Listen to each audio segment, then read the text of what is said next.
Welcome to Bangkok, everyone.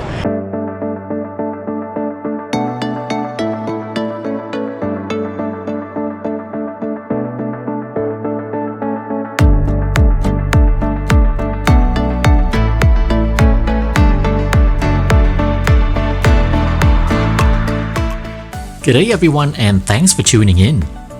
We begin this video from one of the world's largest and busiest international airports. And I'm here on a transit, so let's get this journey started. Good day everyone, and I'm coming to you from Hong Kong International Airport.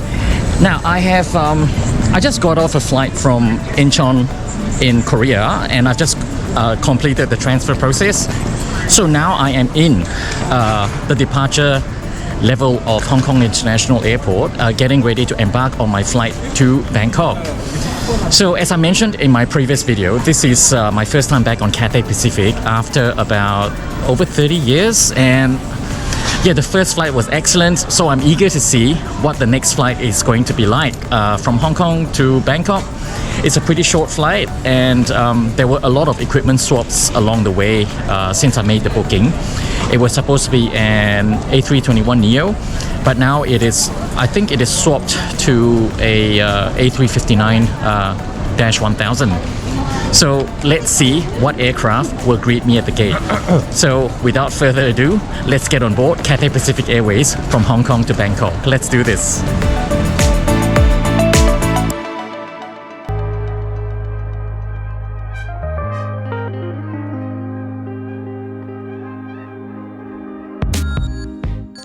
Welcome to what was my favorite airport in the whole wide world. It was my favorite until Incheon came about on this trip. Now, these two airports stand side by side on my list of top airports.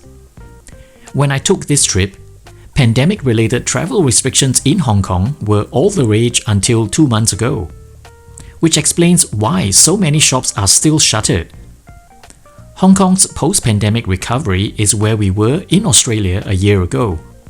So travel is very slowly returning to this airport, but there is still some way to go. If you're new to my channel, my name's Ryan. Born and bred in Singapore, I now call Australia home, and I create heaps of travel and food-related content. On this trip, I've just spent an eventful few days in South Korea, eating my whole way through Seoul. I even took the bullet train towards Busan, where I explored the markets and got into trouble at the airport there. I'm now in Hong Kong, heading towards Thailand, where an exciting gastronomical adventure is awaiting in both Bangkok and Chiang Mai. I will finally end up in Sri Lanka before concluding my trip in Melbourne, Australia. Links to videos related to this trip will be found in the description below. Better yet, hit subscribe and the bell icon so you won't miss future episodes coming up. Oh, giving me a like will also encourage me to keep prodding along, so here's a thanks because your support is very much appreciated. Between the late 90s and the early 2000s, in what was a masterpiece in forward planning, a whole slew of mega airports started operations around Asia. It started with KLIA in Malaysia, and that momentum led on to Hong Kong International Airport, Pudong in Shanghai, then Incheon where we were earlier today. Not to be left behind, Suvarnabhumi Airport in Bangkok soon opened, and all these mega airports have one thing in common: to move ridiculous amount of passengers daily with seamless efficiency. And these airports I mentioned are still being expanded as we speak.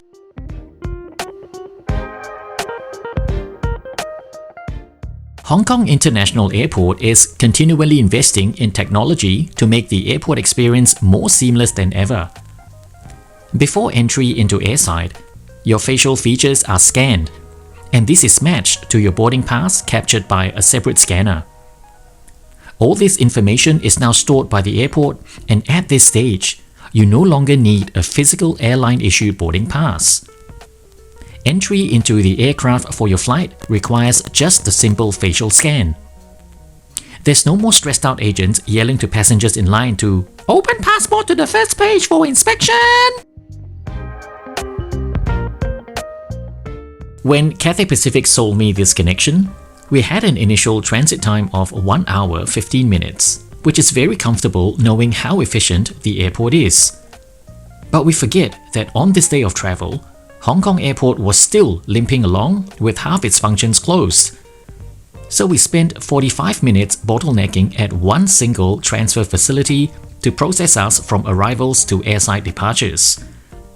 Thankfully, this flight to Bangkok waited for us, but it meant that now this flight was delayed by 30 minutes. I'm now getting my face scanned to access the aircraft. I've never felt so important in my life, as if I'm being allowed access into some top-secret nuclear facility beneath Area 51. The quiver in my groin was definitely Mission Impossible. On this trip, equipment swap was the name of the game. We went from an originally assigned A321neo to an A350-1000. Waiting for us today is Bravo Lima Romeo Echo, an Airbus A350-900 which is just under 7 years old. And yes, I'm late to the party because this is my first time getting on board an A350. Welcome on board Cathay Pacific Airways Airbus A350-900. There are a total of 45 business class seats in this perpetually timeless Collins Aerospace Super Diamond seats, which extends past door number 2. The A350-900 also features a small cabin of premium economy configured in a 2-4-2. And here is where the cheap seats are. Economy class has a total capacity of 214 seats, configured in a 3-3-3. This looks like a pretty full flight. These A350 seats definitely look a lot better than the A330 which I was on an hour ago. There are slightly more features like this contraption here to place your mobile phone. The USB port was unfortunately not working on this flight. The PTV is a good size bigger and definition a lot better. Once again, we can't do without these coat hooks. The tray table can be used half or fully opened, and they can be moved towards you. In-flight magazines removed during COVID have not been reinstated, so our literature of choice is the safety card or appreciating the bamboo forest design of this vomit bag. Seat pitch is an advertised 32 inches, which looks so spacious here for my 170cm frame. I am the same height as Tom Cruise. The headrest can be adjusted 6 ways for added comfort, and I gotta say, the recline for this seat is incredible. With the aircraft very stuffy, there were unfortunately no individual air vents to cool my moist bits. In a nutshell, as far as first impression goes, this new generation Airbus looked great at a glance. But once you looked between the seams, it was rather worn because the seat cushion was so thin I felt the metal fittings underneath it. Fittings were so loose the seat would not stay upright, and the plasticky bits on the seat back were rattling during taxi. Make that the seats around me, therefore creating a symphony of harmonic rattles worthy of their own ASMR album. Together with the non-functional power ports, it makes me wonder just how hard has this poor girl been working throughout her short life with Cathay Pacific.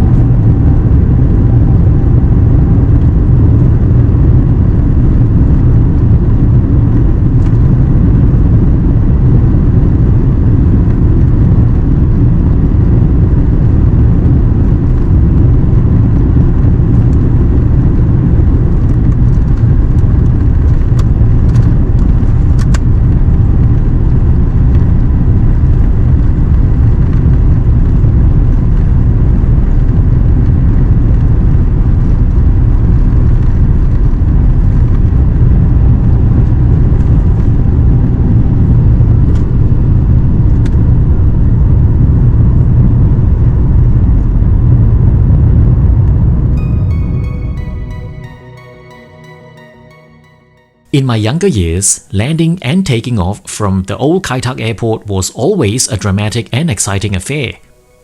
These days, the dramatic backdrop has been replaced by these steep and rolling hills of Lin Fa San as we take off into the horizon, bidding Hong Kong goodbye. On departure from Hong Kong, we turned left to avoid the airspace of Macau Airport before settling on a west-southwesterly direction towards Hainan Island, before coasting into Vietnam and heading over into Thailand, covering a total distance of just under 1,800 kilometers and a flight time of 2 hours 10 minutes.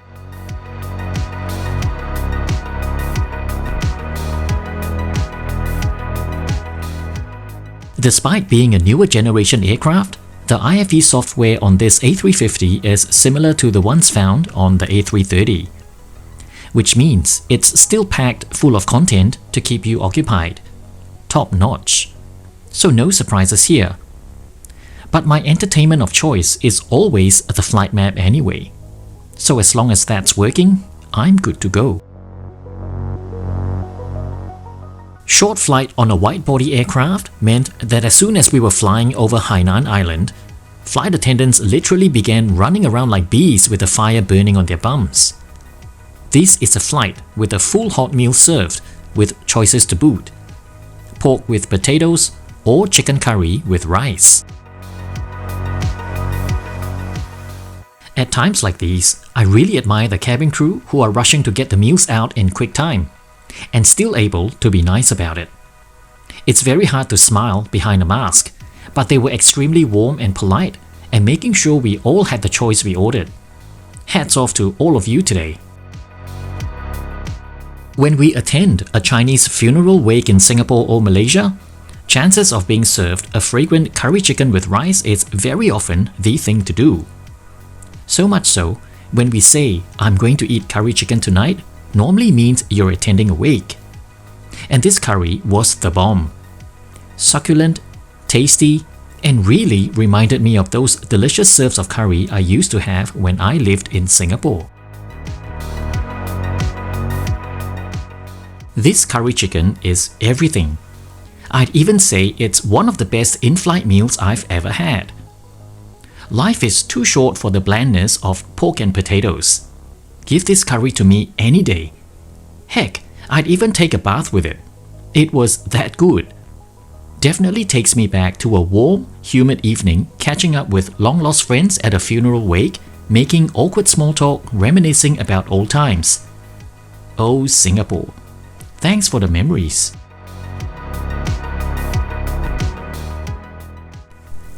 I'm trying to have a moment here, which is being on board the A350 for the first time. The lower altitude of the pressurized cabin is supposed to aid in making our experience a more comfortable one, reducing the effects of jet lag. Perhaps I need to get on a longer flight to reap the benefits. It's supposedly quieter too, but I think those who said that were seated up front, because where I am behind the wing, the cabin noise felt no different from the A330 I was on earlier today. I had to disturb two seat neighbors to get here. Well, here I am entering the new generation Airbus A350 toilet. Please forgive the fluttering as the light somehow doesn't like my GoPro. These show business lights does remind me of my performing days as I sat there applying makeup. The wash area was kept very clean during the flight, as I saw flight attendants going in a few times, and I'm assuming it was to inspect the condition. There's an ashtray, but really, do people still sneak a smoke in here in 2023? On the door are a couple of coat hooks to hang your stuff as you take a dump. And here's the door. Does it open to the toilet next door? Like the Singapore Airlines suites where we can sleep together, can we somehow poop together in here? And here's an air nozzle in case things get too steamy. As we get closer to our destination, these mesmerizing mood lighting come on to lull us into some sort of hypnotic trance. Is this to simulate sunrise or sunset? I can't tell because in my jet-lagged state, I'm currently in a swirl of confusion, exhausted from my intense itinerary so far. So let's use this time to draw up my thoughts and to conclude this video.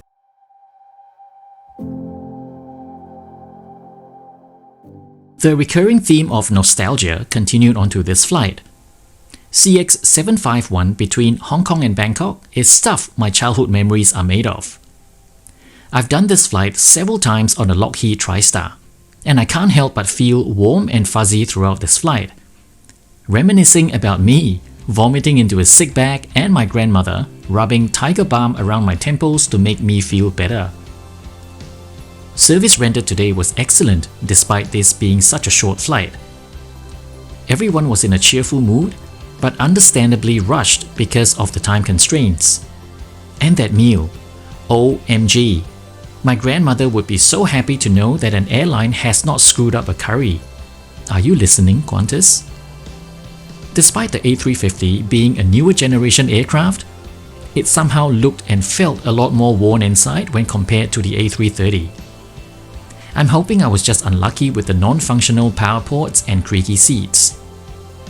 As for me sitting by the window, being in a 333 configuration definitely felt a lot more claustrophobic.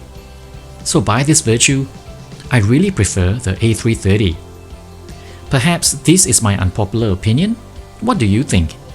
Let me know in the comments. Meanwhile, ตอนนี้เราชามาถึงสนามบินสุวรรณภูมินะ สวัสดีแล้วขอบคุณมากนะครับ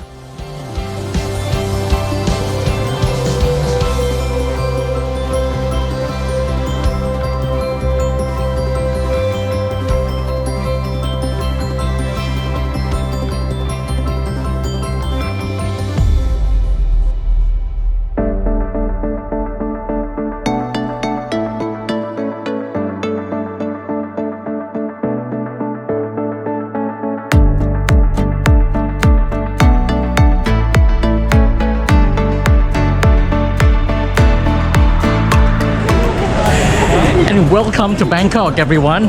It definitely feels great to be back. It's probably been about 3 years because, the whole world was shut down and Bangkok was shut down as well, and because of that, I haven't been here for all that time. So as I said again, it's definitely great to be back in Bangkok after all this time, and I'm pretty excited to see what has changed post-COVID. And so that was my flight with Cathay Pacific. 2 excellent flights, and that one from Hong Kong to Bangkok was no different. Short flight, crew was a bit rushed, but it's understandable because it's a wide body plane on such a short flight, full meal service. So what more could you ask for, right? So anyway, I've chucked details of my Instagram on your screen right now. So make sure you hit me up there so you can follow my travels in real time. And more importantly, don't forget to hit the subscribe button and the bell notification icon so you know the next time I get on board another Cathay Pacific flight, okay? In the meantime, take care all of you, and I'll see you again for my next video. Bye!